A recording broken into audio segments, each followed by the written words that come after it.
प्रथम सिद्धिविनायक गणपती यांना वंदन करतो। हिंदवी स्वराज्याचे संस्थापक छत्रपती शिवाजी महाराज या महाराष्ट्राच्या मातीमध्ये कधी न हरलेला योद्धा धर्मवीर छत्रपती संभाजी महाराज यांना प्रथमतः वंदन करतो। मित्रांनो, आज आपण पाहतोय महाराष्ट्रामध्ये चाललेला सर्वात मोठा विषय म्हणजे मराठा आरक्षण। मित्रांनो, मराठा आरक्षण मनोज दादा जरांगे पाटील आज म्हणजे काल 27 तारखेपासून मुंबईला निघाले। 6 कोटी मराठा मनोज दादांसोबत जोडला जाणार आहे उद्यापर्यंत। मित्रांनो, आजपर्यंत मराठा आरक्षणासाठी खूप जणांनी आपलं बलिदान दिले आणि ते बलिदान व्यर्थ जाऊ द्यायचं नसेल तर येत्या 29 तारखेला सर्वांना मनोज दादा जरांगे पाटलांसोबत मुंबईला दिसा।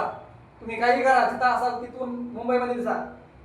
मित्रांनो, मराठा आरक्षण गेल्या कित्येक वर्षापासून चाललेला हा लढा आज मनोज दादा जरांगे पाटलांनी अंतिम टप्प्यात आणलेला आहे।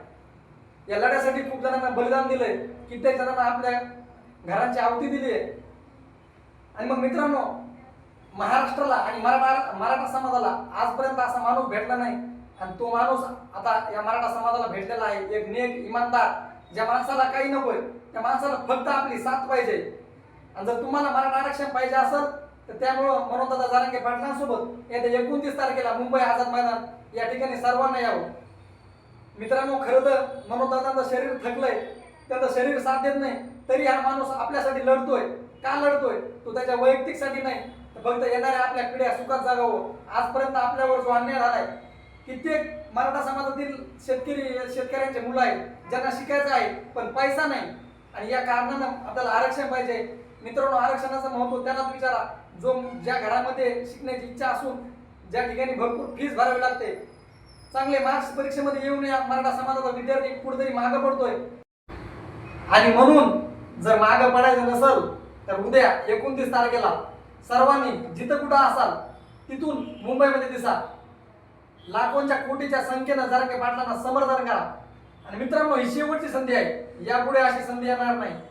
आणि त्यामुळेच जरांगे पाटलांना आणि या मोठ्या मोर्चाचं नेतृत्व जरांगे पाटील करत आहे। मित्रांनो, हा जगातील सर्वात मोठा मोर्चा आहे आणि याचं नेतृत्व जरांगे पाटील करत आहेत। शेवटी एवढंच म्हणाल, लाख फितूर झाले तरी झुंजा आम्ही देणार, छाती ठोकून सांगा जगाला, मराठे पाटलांसोबत मुंबईवर चढाई करणार, आरक्षण घेऊनच मागे फिरणार। मित्रांनो, मराठ्यांचा एक इतिहास आहे, जेव्हा जेव्हा मराठा लढला त्यावेळेस विजय होऊनच मागे आला आणि आताही आपल्याला लढा जिंकायचाच आहे। शेवटी गणपतीरायांना वंदन करतो की या जरांगे पाटलांच्या लढ्याला यश मिळू दे। जय जिजाऊ, जय शिवराय, जय शंभूराज।